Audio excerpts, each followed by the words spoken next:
ጎል እንዘንብል ኢንታጎል እንከብካበ ወልዳ ለድንግል እንከብካበ ወልዳ ለድንግል እንከብካበ ወልዳ ለድንግል እንከብካበ ወልዳ ለድንግል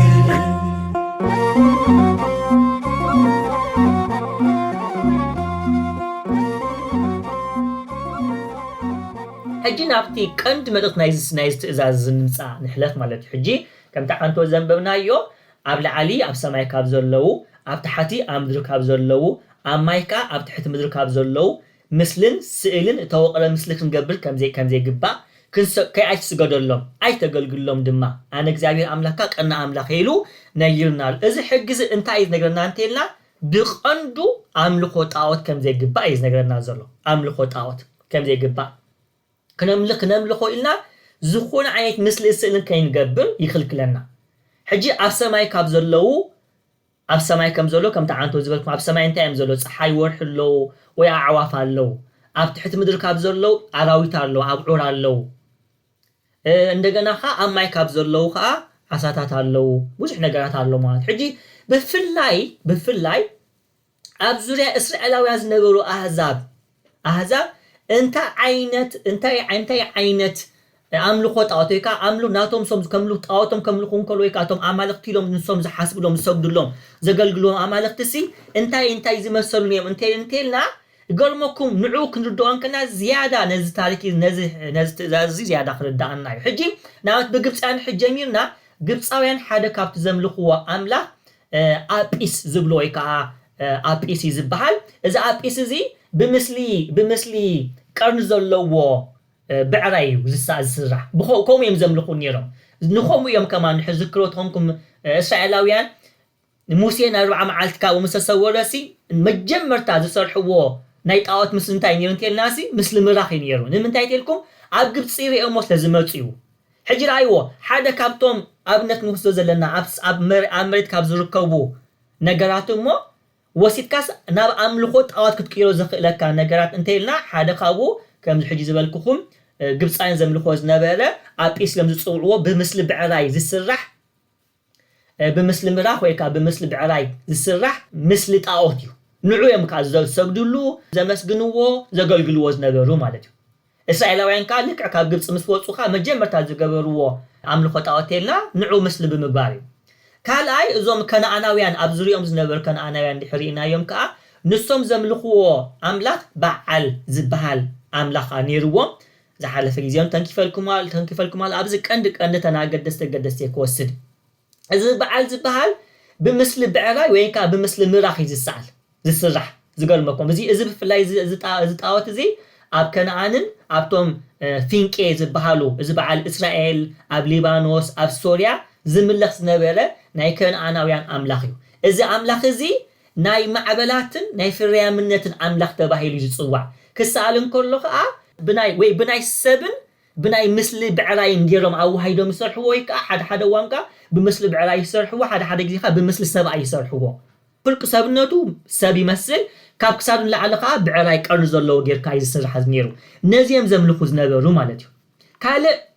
እዚኦም አቶም ካልኦት ከነዓናውያን ዘምልኹ ዝነበሩ ከዓ እዚ አሼራ ዝበሃል ኣምላኽ ብፍላይ እስራኤላውያን ከም ነዚ ኣምላኽ ከምልኹ ዝፈተንሉ ነገራት ነይሩ እዚ ካብ ናይ ምስሊ ብናይ ምስሊ ገረ ወይ ከዓ ብናይ አንስቴት ቅርጽ ዘለዎ ጌርካ ዝስራሕ ዝነበረ እዩ ካልእ እዞም በዓል ኣሞናውያን ዘምልኹ ዝነበሩ ብምስሊ ቀራን ኣራዊት ናይ ሰብ ኢድ ዘለዎ ግን ቀራን ኣራዊት ጌርካ ዝስራሕ ዝነበረ ከዓ ዝሞሎኽ ንብሎ አመጽሐፍ ቅዱስ ተደጋጋሚ ጊዜ ንኸይምልኹሉ ዝነገሮም እግዚአብሔር አምላኽ አሎ እዚ ሕጂ ብምስሊ አራዊት ቀራን አራዊት ዝነበረ እዩ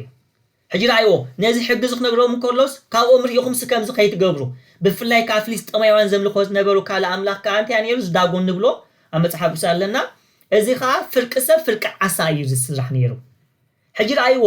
ብሙሎም ኣብ ዙርዮም ዝነበሩ ህዝብታት ብናይ مثل استفلال عينت አራዊት ገይሮም እዮም ነትሶም አምላኽ ኢሎም ዝኣምኑሉ ዘገልግልዎ ዝነበሩ ማለት እዩ بزي كازي إذا حجز أنت إذا نقرنا مش مسناي في الريامنت متحز الله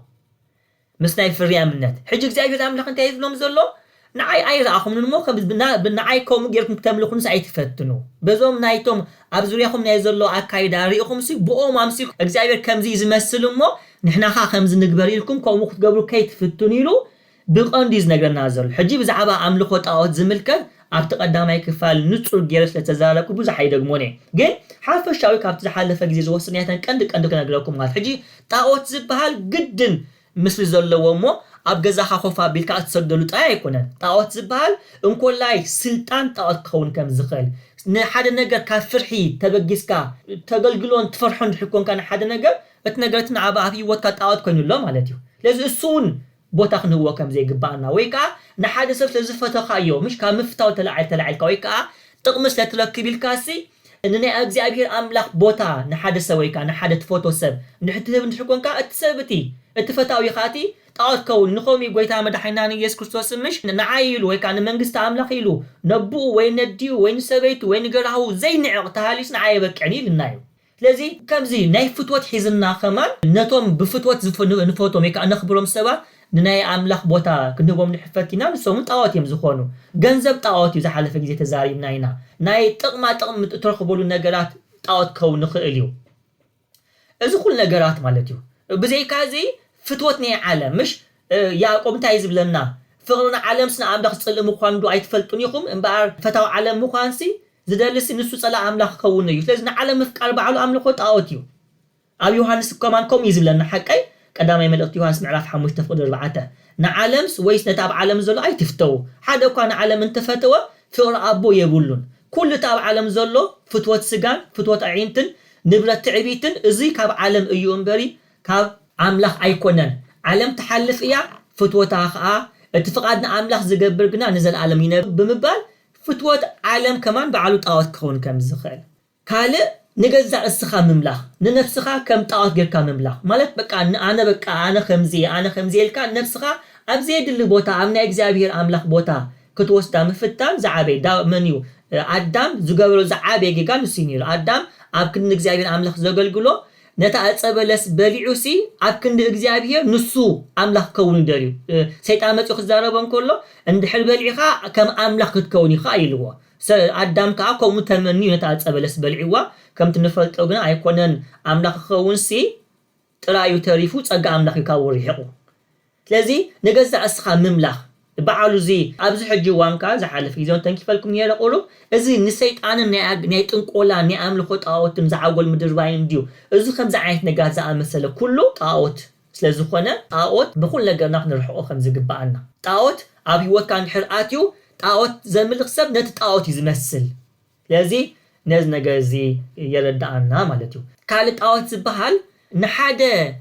مجدي ويكا نحدا كمجد ويكا كمجلجل توهيب كاز توهابك نجرا كم علامة تقملون كالخاون طاوتيو نعبنت عبيت كريستياننا منفساو مجد نبلون صوم علنا صلوت علنا مصحف قدس من باب الله نايك مسانا بوتا تاريخ مستنتان الله قداسي مستاف سغون دوم نقبال الله بوش نغات علنا اذا كله نايك اغزابير املاح زياده زقربنا مجدي ايوب حجي صوم مجدد ايدا امبر علامه يكونن كن صوم لا يكونن نصوم تايدا بصوم ابينا نمس እግዚአብሔር ናብ እግዚአብሔር ክንቀርብ ክንጽልይ لا يكونن نصلي تايدا بصلوت ابينا نمس እግዚአብሔር ክንራኸብ እዘም ኩሉ መገድዮ حجي እቲ መገዲ ኮይኑ ዝተዋሃበና ነገራት በዓሉ ንዑ ከም ዕላማ ንጥቀመን ድሕር ኮይና ማለት ገለገለ እዋን ምጽላይና ደስ ብለና ግን በትጽለና የጸሎት ንእግዚአብሔር አምላክ ረኺብና ይልና ነፍሳይን ሓታይና ብዙሕ ግዜ በቃ ምጽላይ ኻጣስ ደስ ብለካ ዳዊት ካስ ለዘደገምካ ወዳሴ ማርያም ካስ ለዘብጽሐካሲ በቃ ደስ ብለካ ሽዑንታይ ንኸውን በቃ ቡ ዕጋበት ተስማዓናሞ ግን ፍረዘ ይብልናኻ ንቁጻት አዋም ንኸውንካ ንምንታይ ሙኒያቱ በትጽሎት አቢልና ምስ እግዚአብሔር ንራኸብ ስለዚህ የለና በኻል ዛረባ እቲ ጸሎት ኣብ ክንዲ መገዲ ምዃኑ ተረዲና ናብ እግዚአብሔር አምላክ መቅረብ ክንድንጥቀመሉ ንጸሎት በዓሉ ከም ዕላማት ወስዶሞ ሽዑ ምጽላይ ኻጣይ ይሕጉሰካ ጸሊኻሲ ምስ እግዚአብሔር ተራኺብካ ኣይተራኸብካን ኣይትግደሰሉን ኢኻ ከምኡ ናብ ጾም ዝበዝሓና ኣብ ጾም ክመጽን ከል ሕጂ ጾም ኣርባዕ ኣሎ ንህሉ ሕጂ ከማንድሩ ሕማማት ኣትዩ ምጽዋምና ደስ ብለና ግን ብጾም ኣቢልና ምስ እግዚአብሔር አምላክ ተራኺብና ኣይተራኸብና እንዲና ብዙሕ ግዜ ነፍስና ይንሓታኒና ኣብ ዓድን ከለና መምህር ዝመሃሩና ትምህርቲ ዝክራ እንታይ እዮም ዝብሉ ኣብቲ ዓዲስ ኣብ ጎደባ ዓዲሲ ሰብኣይ ነይሩ ረብዕን ዓርብን ዘኽብር ሰብኣይ ነይሩ ኣጋጣሚ ኣብ ደጋ ኣብ ሕርሻሲ ምስ ሓደ ወዲ ዓዱሲ ተባኢሶም ምስ ተቋይቆስ በቃ እቲ ሰብኣይ ነዲሩ ክቀትሎ ደልዩ ነቲ ዝተባእሶ ወይ ከዓ ነቲ ተቋይቆ ሰብ ክቀትሎ ደልዩ ማለት እዩ ኣጋጣሚ ታ መዓልቲ ረቢዓ ነይራ ሕጂ ገዙ ኣትዩ እንዳሓንሐነ ገዙ ኣትዩስ ነቲ መቅተሊ ዝኾኑ ነገራት ጠበንጃ ከዳሉ ከሎ ሰበይቱ ሪኣቶ ሽዑብ ደሓን ዲኻ ኢላቶ ሰበይቱ ሰብኣይ ከዓ ኣይደሓንኩ ንክስቶ ከምዚያ ኢሉ ፈኪርልያ ኣሎ ከጥፎ እየ ኢልዋ ሽዑ ሰበይቲ እምበኣር ክበኣስ ይኸይድ ካብ ኮነሲ ሓይሉ እንተኾነ ኢላ ጋዓት ግዒታስ ብጠስሚ ሂባ ጠስሚ ጌራስ ሂባቶ ሽዑ ሰብኣይ ዓርቢ ምድሪ ንምንታይ ከምዚ ጌርኪ ኢሉሲ ነታ ሰበይቱ ሃሪምዋ ኢሎም መምህር ምሂሮምና ፈልጥዮም ሕጂ ኣብዚ ከረዳኣኩም ሰብ ብምፃሙ ይሕጎስ ኣሎ ራእይዎ ዝሰብ እዚ ግን በታ ዓርቢ መዓልቲ ሲ ንሰብካ ክቀትል እዩ ዝብገስ ዘሎ ሕጂ ዝበዝሓና ኣካይዳና ከምዚ ዓይነት ኣካይዳ ኣለና ምፃምና ሲ እቲ ጾምሲ በቃ ዕላማ ጌርና ንወስዶ ጾም እኮ መገዲ እዩ ጾም ናብ እግዚአብሔር ኣምላኽ ንቀርበሉ መገዲ ዳይዳ ኣምበሪ ጾም በዓሉ ዕላማ ኣይኮነን ጾም መገዲ እዩ ስለዚ ዝኾነ ነገር ንዓና ከም መንገዲ ኢሉ ዝተዋሃበና ነጋት ዝኾነ ስርዓትና ድዩ ቅዳሴና ድዩ ቅዳሴ ክነቀድስ ኣይኮናን ዕላማና እንታይ ዳ ብቅዳሴ ኣቢልና ናብ እግዚአብሔር ክንቀርብ እዩ ስለዚ ኩሉ መቅረቢ መገልገሊ ተባሂሉ ዝተዋሃበና ነገራት ከም ዕላማ እንድሕር ወሲድናዮ ንሱን ጣዖት ክኸውን እዩ ስለዚ ጣዖት ምምላኽ ኩላትና ካብ ጣዖት ንርሕቕ ኣለና ንናይ እግዚአብሔር ኣምላኽ ቦታ ንማንም ነገር ክንህብ የብልና እዚኣ ተቐዳመይቲ እያ ናይዛ መልእክቲ እዚኣ ተቐዳመይቲ እያ ኢሳይያስ ምዕራፍ 4 ከምዚ ይብል እምበኣርስና ኣምላኽ ምስ መን ተመሳስልዎ ምስአይናይ መልክዕኸ ክተመዓራርይዎ ኢኹም ገባር ምስሊ ፍስ ገይሩ ጣዖት ይገብር ኣምኪኹ ድማ ብወርቂ ይልብጦ ብሰንሰለት ብሩር ከዓ ይስልሞ እቲ ክሳዕ ክንድዚ ክስውዕ ዓቕሚ ዘይብሉ ድኻስ ዘይቁንቁን ዕንጨይቲ ይሓሪ ዘይነቃነቕ ምስሊ ዝገብረሉ ከዓ ከኣል ድማ ይደሊ ኣእምሮ ይብልኩምን ይብል እኳዶ ኣይትሰምዑን ኢኹም ካብ ጥንት ዶ እዚ ኣይተዘንተወልኩምን መሰረታት ምድሪ ዝነገርዎም ደኸ ኣይተስተብልዎን ኢኹም ንሱ እዩ እቲ ኣብ ልዕሊ ኣብ ከባብ ምድሪ ዝቕመጥ እቶም ኣብኣ ዝነብሩ ከዓ ከም ኣንበጣ እዮም ንሰማያት ከም ጋንፅላ ዝሰጥሓ ምሕደር ክኸውን ድማ ከም ድንኳን ዝገበሩ ንሱ እዩ ንመሳፍንቲ ገለ እኳ ከም ዘይኮኑ ንፈራዶ ምድሪ ድማ ምናምን ዝገብሮም ንሱ እዩ ብኡብኡ ሱር ኣብ ምድሩ ምስ ሰደዱ ንሱ ኡፍ ይብለሎም እሞ ይነቕፁ ዘላጊቶ ከዓ ከም ብቕቡቕ ይወስዶ ክመዓራርዮስ ምስ መን ክተመሳስሉን ኢኹም ይብል እቲ ቅዱስ ይብል እዚ ኢሳይያስ ትንቢተ ኢሳይያስ ምዕራፍ 40 የንቢበልኩም ሕጂ ኣብዚ እንታይ ይብለና ዘሎ ማለት ከተሰብሩ ዘለኩም ሲ ንዓይስ ብዝኾነ ነገር ክተመዓራርዩን ኣይትፈትኑ በቃ ኣይትፈትኑ ብምስሊ እንዳገበርኩም ንዓይ ብኸምኡ ክትውስኑስ ኣይትፈትኑ እዩ ዝዛረብ ዘሎ ኢሳይያስ ምዕራፍ 55 ፍቅዲ 8 ከምዚ ይብል እግዚአብሔር በቲ ዝርከበሉ ግዜ ድለይዎ ቀረባ ከለውን ፀውዕዎ ረሲእ መገዱ ዓመፀኛኻ ሓሳቡ ይሕደር ናብ እግዚአብሔር ይመለስ ንሱ ከዓ ክምሕሩ እዩ ኣዝዩ ይቕረ ይብል እዩ እሞ ናብ ኣምላኹን ይመለስ ሓሳባተይ ሓሳባትኩም ኣይኮነን መገድታትኩም ድማ መገድታተይ ኣይኮነን ይብል እግዚአብሔር ከምቲ ሰማይ ካብ ምድሪ ልዕል ዝበለ መገድታተይ ድማ ካብ መገድታትኩም ሓሳባተይ ድማ ካብ ሓሳባትኩም ልዕል ዝበለ እዩ ይብል እዚ ኢሳይያስ ምዕራፍ 55 ካብ ፍቅዲ 8 ዘሎ እዩ ሕጂ እዚ እንታይ እዩ ዝነገርና ተልና ናይ እግዚአብሔር ኣምላኽ መገዱ ናይ እግዚአብሔር ኣምላኽ ሓሳባቱ ካባና ዝተፈለየ እዩ ስለዚ ብከምዚ መንገዲ ኩላትና ፅቡቅ ጌርና ክንርድኦ ኣለና ብፍላይ ኣነ እንታይ ምሕፀነኩም ኣብዚ ትንቢተ ኢሳይያስ ምዕራፍ 44 ዘሎ ኩሉ እንተተንብዎ ደስ ብለና ኣብ ብዛዕባ ጣዖት ነግር እዩ ብጣዕሚ ብዝ ደንቕ ነገር ይዝነግር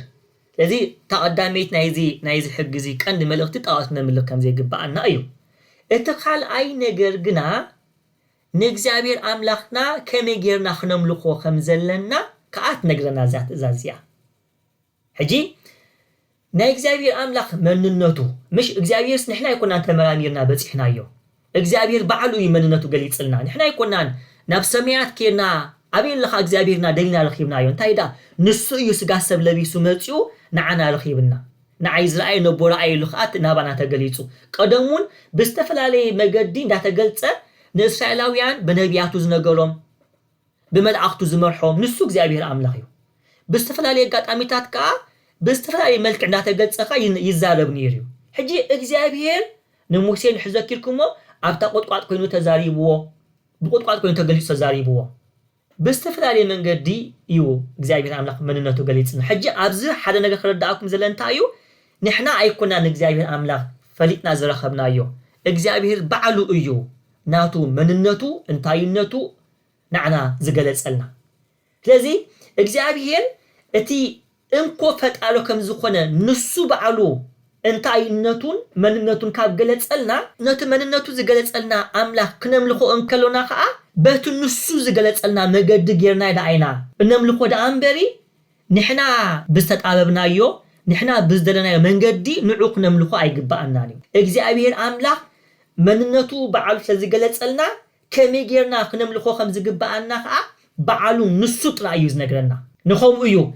ምስልን ስልን ኣይትግበሩ ክብል እንከሎስ ኣይትወስኑኒ እዩ ዝብል ዘሎ ኣይትወስኑኒ ኣይትደርቱኒ ኣይሕፀሩኒ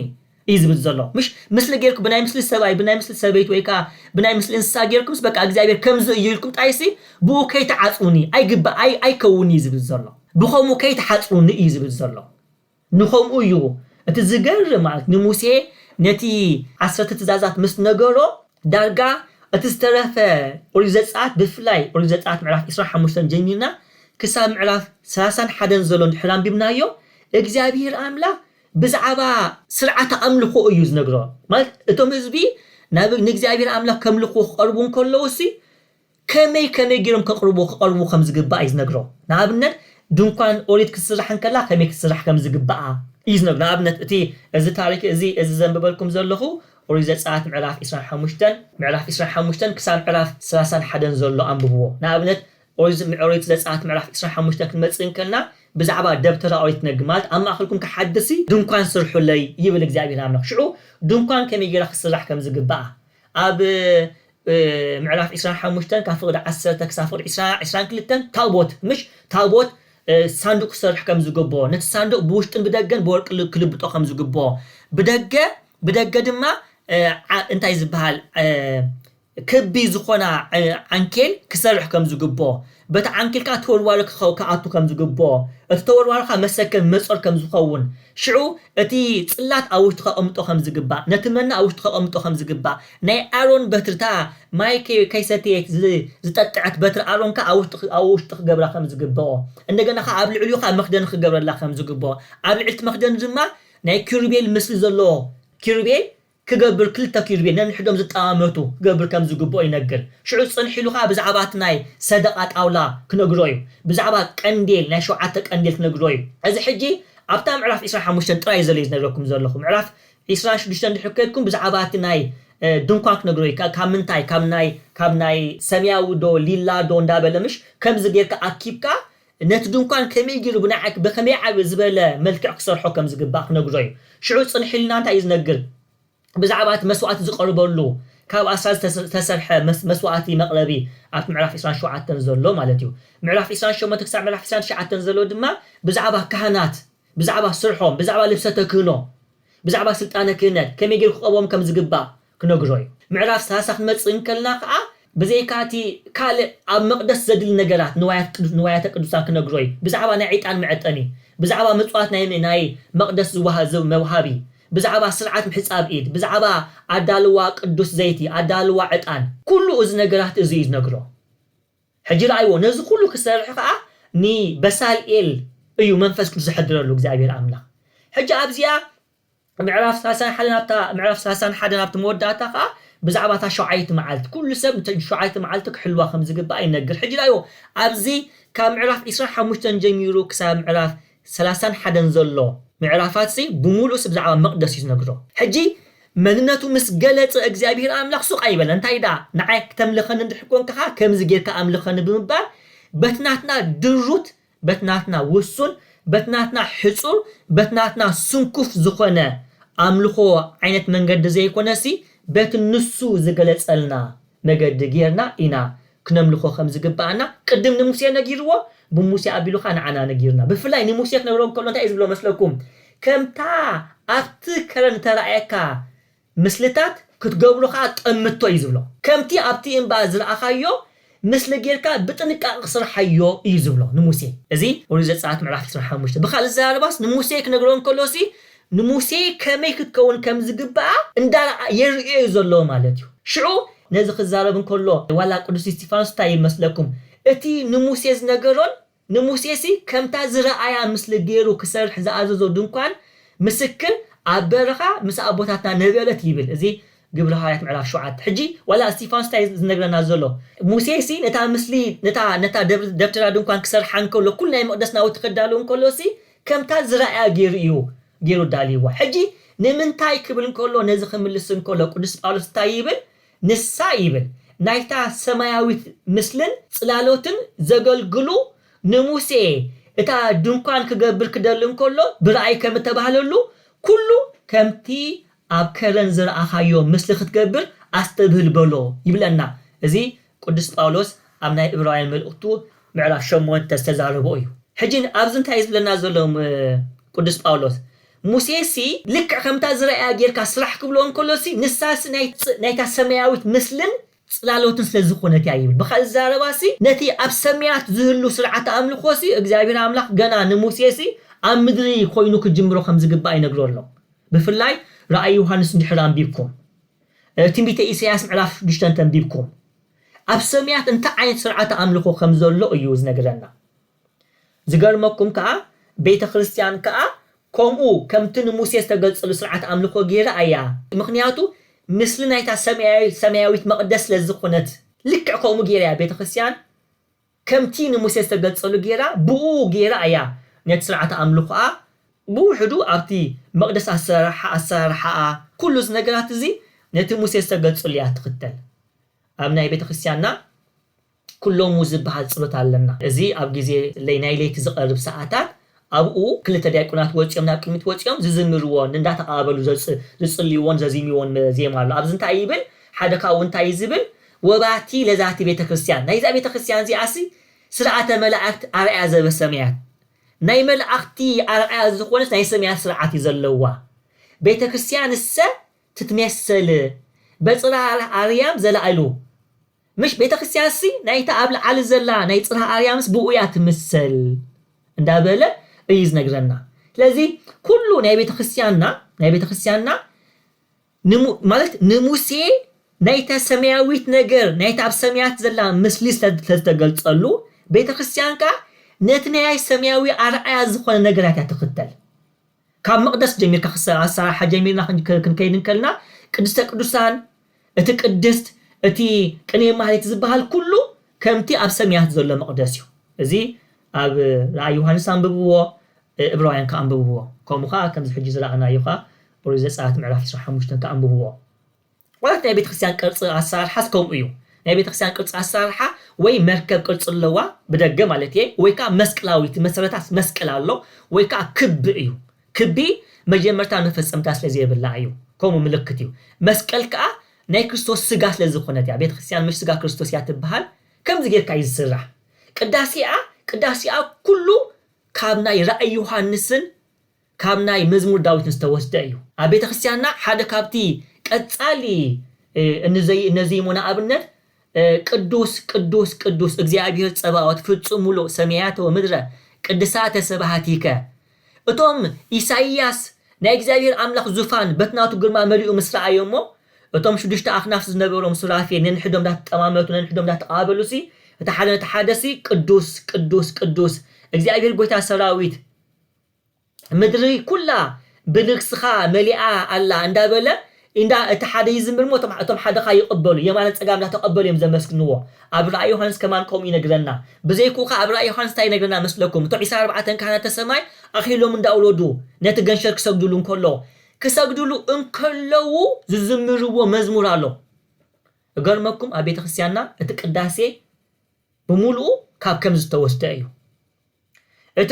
ማህሌታት ከማን ከምኡ ጸሎተ ኪዳን ድሕር መጽኹም ከምኡ እቲ ስእሊ ቅዱሳን ኣሰኣለ ከም ዝዓንቶ ዝበልኩኹም ኩሉ እቲ ንዋያተ ቅዱሳት ዋላ እቲ ጸናጽልና ድዩ እቲ መስቀልና ድዩ እቲ ልብሰተ ክህኖ በዓሉ ኩሉ ብሙሉኡ ናይ ሰማያዊት ነገር ናይ ሰማያት ነገር ዘስተንትን እዩ ናይ ሰማያት ነገር ዝነግር እዩ ንሰማያዊ ነቲ ኣብ ሰማያት እግዚአብሔር አምላክ ፈቂድዎ መንግስቲ አምላክ እንተወረስናሲ አው ዘሎ ስርዓሲ ኣብ ምድሪ ኮይና ክንጅምሮ ኣብ ምድሪ ኮይና ክንላመዱ ያ ተገብር ቤተክርስቲያን ንምንታይ ተልና ንሙሴ ከምኡ ኢልዎ ንሕና ኸ ንሙሴ ተኸቲልና ኸ ከምኡ ንገብር ኣለና ማለት ግን በቲ ክርስቶስ መፈጸምታ በዘልበሶ መንገድና ንሕና ንጥቀም ከምቲ ቀደም ሙሴ ደም ዲበላታት ሒዙ ናብ መቅደስ ኣቱ ዝነበር ንሕና ሕጂ ደም ሒዛ ይናኣትና እንታይ ዳ ሕጂ እቲ ገንሸል ፋሲካና ዝኮነ ክርስቶስ ተሰዊኢልና እዩ ናቱ ንሱ ብሰርዖ ሚስጥር ቁርባን ኢና ንነብር ስለዚ እቲ ሚስጥራት ቁርባን ዲዩ ትጥምቀት ዲዩ ትክህነት ዲዩ ዝገርመኩም ብዛዕባ ኣብ ቤተ ክርስቲያን ንጥቀመሉ ኩሉ ጸሎታት ምርምር ዝገበሩ ሰባት ነይሮም እሶም እንታይ ረኺቦም መስለኩም 88.8 ሚእታዊት ናይ ቤተ ክርስቲያናት ጸሎታት ብሙሉኡ ብቐጥታ ቃል ብቃሉ ካብ ቅዱሳት መጽሓፍቲ ዝተወስደ እዩ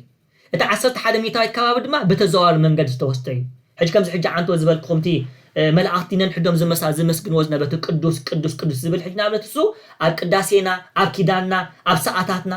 እሱ ዳርጋ ተደጋጋሚ ዝድገም ማለት እዩ ናይ ቤተክርስቲያን ስርዓት ዝበዝሐ ናይ ሰማያት ነገር ዝነግር ካብቲ ኢሳይያስ ምዕራፍ 6 ወይ ራእይ ዮሐንስ ካብኡ ዝተወስደ እዩ ቅዳሴያ ብሙሉ ራእይ ዮሐንስ እዩ ዝገርመኩም እቲ ቃላቱ ምስጋናኻ መዝሙር ዳዊት ናይ ነቢያት ጸሎት ናይ ኢዮብ ምስጋና ካብኡ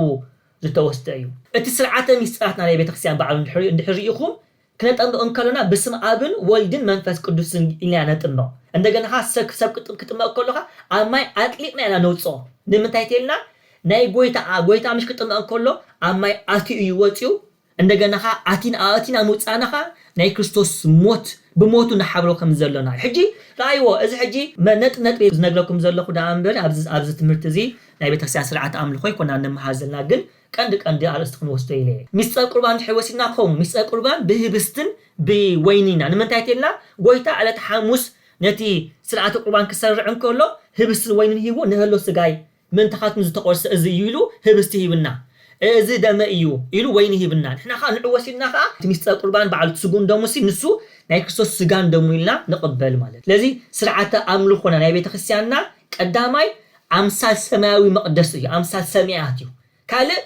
ናይ ቤተክርስቲያንና ስርዓተ ኣምልኾና ሚስጥር መንግስተ ሰማያት ዝገልጽ እዩ እንደገና ናይ ጎይታናን ኣምላኽና መድሓኒናን ኢየሱስ ክርስቶስ ኣሰረ ስጋዊ ዝስዕብ እዩ ኩሉ ናይ ቤተክርስቲያንና ስርዓተ ኣምልኾና ጎይታ ኣብ ምድሪ ኮይኑ ዝፈጽሞ ዘበለ ኩሉ ንዑ ያ ቤተክርስቲያን ኣሰቡ ክትስዕብ እትመርጽ ማለት እዩ ከመይ ተልና ኣብነት ክበኩም ያ ቤተክርስቲያንና ንኣብነት ቅዳሴ ንሕወሲና ቅዳሴ ስጉኡን ደሙን ኣብ ቤተልሔም ይዳሎ ሽዑ ናብ ቅድስተ ቅዱሳን ይዝኣቱ ሕጂ ቤተልሔም ንምንታይ እቲ ቦታ ቤተልሔም ይበሃል መስለኩም እቲ ቤተልሔም ዝበሃል ካብቲ ስርዓት ካብቲ መቅደስ ብሸነኽ ምብራቅ ጌርካ እያ ብደገያ ትስራሕ ሽዑ እንድሕሪ ናብ መጽሓፍ ቅዱስ እንድሕሪ መፂናት ኣብ ቤተልሔም ትበሃል ታ ጎይታ ዝተወልደላ ቦታ ንሳ ብምብራቅ ናይ ኢየሩሳሌም እያ ትርከብ ሕጂ እቲ ስጉኡን ደሙን ኣበይ ይዳሎ እንተኢልና ኣብታ ቤተልሔም ትበሃል ክፋል እያ ትዳሎ ሽዑ ናበይ ይኸይድ እንተኢልና ከምቲ ጎይታ ኣብ ቤተልሔም ተወሊዱ ጉዕዙ ኣብ ጎልጎታ ዝዛዘመ ናብ ሰማያት ዝዓረገ ንሕና ናይ ቤተክርስቲያን ስርዓተ ቅዳሴ ከዓ ካብ ቤተልሔም ጀሚሩ ናይ ጎይታ ጥምቀቱ ናይ ጎይታ ስብከተ ወንጌሉ ናይ ጎይታ ትምህርቱ እንዳነገርታ ቅዳሴ ተቀድሰና ወእንኮላይ ዝገርመኩም ናይ ቤተክርስቲያን እንኮላይ ወላቲ እቲ መጋረጃ ምኽፋትን ምዕፃውን በዓሉ ማዓሲ ክፈት ማዓሲ ዕጾሲ ኩሉ ምስ ናይ ጎይታ ኣሰረ ስጋዊ ናቱ ወይካ ሚስጥር ስጋዊ ናቱ ዘንጸባርቕ እዩ ንምንታይ ተልና ቆሎሴ ከምዚ ዝብለና ነቲ ክርስቶስ ኣብ የማን ኣምላኽ ተቐሚጥዎ ዘሎ ነቲ ኣብ ላዕሊ ዘሎ ድለዩ መዊትኩም ኢኹም ህይወትኩም ድማ ምስ ክርስቶስ ኣብ ኣምላኽ ተሰዊራ ኣላ እሞ ኣብ ላዕሊ ዘሎ ሕሰቡ ኣብ ዘሎ ኣይኹን ብምባል ንሕና ኩሉ ስርዓተ ኣምልኾና ነቲ ክርስቶስ ኣብ የማን ኣምላኽ ተቐሚጥዎ ዘሎ ንዑ እንዳሓሰብና ኢና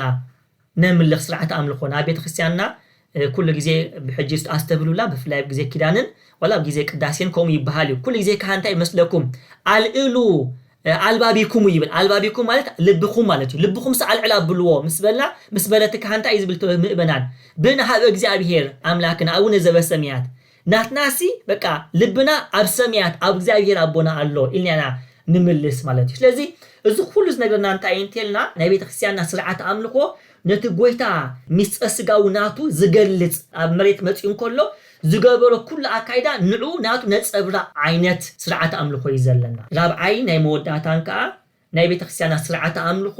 በዓላዊ አይኮነ ወይ ካ ፈጠራዊ አይኮነ ወይ ካ ምድራዊ አይኮነ ማለት ንሕና ተባላሒትና በቃ ከምዞ ንግበር ከምዞ ንወስኸላ ኢልና ዘምፃናዮ ስርዓት የብልናን ኩሉ ሰማያዊ ኩሉ አምልኻዊ ኩሉ ቅዱስ መጽሐፍ መሰረት ዝገበር እዩ ማለት እዩ ሕጂ ነዚ ብፍላይ ምስናይ እዚ ሕጂ እዋን ዘሎ አካይዳ ረአይዎ ዝበዝሕ ግዜ ኣብዚ ሕጂ ሰዓታት ኣብ ናይ ጴንጤ ተኸይድካ አምልኾም እንታይ እዩ ዝመስል ናይ ሕብረት ትርኢት ምሽ ቀደም ዚ ሕብረት ትርኢት ዝበሃል ናይ ደረፍቲ ወፂኦም ኣብ ደገ ኣብ ላዕሊ ድዩ እሞ ይደርፉ ይዘሉ ወዲኦም ከምዓይ ስርዓት አምልኮ እዩ ዘሎ ንሰሚያት ዘዳሉ ስርዓት አምልኮ ይብሎም ጴንጤ ተኸይድኩም ናይ ካልኦት ቤተክርስቲያን ኮሞ ገሊኦም ካ እሞኻ ገሊኦም ካ እንኮላይ ከምዚ ናይ አምልኮ አጋንንት ከማን ይውስኹሉ ኣለው ኣብዚ ዓዲ እዛ ናይ ኦስሎ ዘላ ዝሓዳሽ ተመርፀት ጳጳስ ገይሮም ዝመረፅዋ ሰበይትሲ እዛ ሓለፈ ግዜ ዜና የንብቦ ነይረ እታ ሰበይትሲ ኣብ ቤተክርስቲያን ሲ ዮጋ ትገብር ዮጋ ትምህሮም ዮጋ ማለት ከዓ እዞም ናይ ህንዳውያን አምልኮ ጣዖታት ናይ አምልኮ አጋንንት ምስ ምትእሳር ዘለዎ እዩ ኣብ ቤተክርስቲያን ስቆሙ ትገብር ሕጂ ረአይዎ ሰብ በቃ ዘዝደለ ፈጠራዊ ነገር እንዳኣተወ ዝገብር ኣሎ ኣብ ቤተክርስቲያን ግና ከምኡ ዝበሃል የለን ይገርመኩም ካብ ክተኣቱ ቤተክርስቲያን ጀሚርካ ክሳዕ ትውድእ ነፍስ ወከፍ ነገራት እንታይ ክትገብር ከም ዝግባእካ ተሰሪዕልና ኣሎ ካህን ይኹን ዲያቆን እንታይ ይብል ካበይ ይብገስ ናበይ ይኸይድ ብምንታይ ኢልና ኩሉ ተጻሒፍና ኣሎ ኩሉ ክንምርምሮ እንከለና ይገርመኩም ብሙሉ ምስ ናይ ምስጢር መንግስተ ሰማያት ምትሓዝ ዘለዎ ምስ ናይ ኣምሳል ሰማያዊ መቅደስ ምትሓዝ ዘለዎ ምስ ናይ ጎይታና መድሓኒና ኢየሱስ ክርስቶስ ዓሰረ ስጋዊ ናቱ ንሱ ነጸብራቕ ዝኾነ በዓላውነት ዘይብሉ ምድራውነት ዘይብሉ እንታይ ዳ ዕምቆት ዘለዎ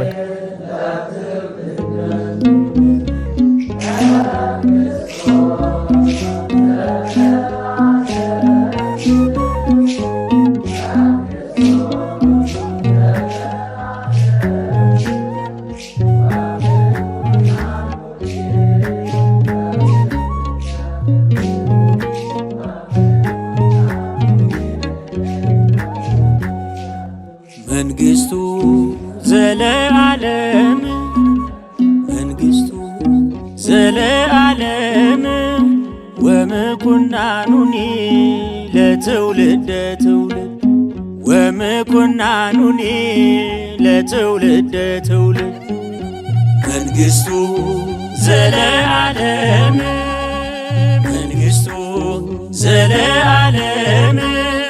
ወምኩናኑኒ ለትውልደ ትውልድ ወምኩናኑኒ ለትውልደ ትውልድ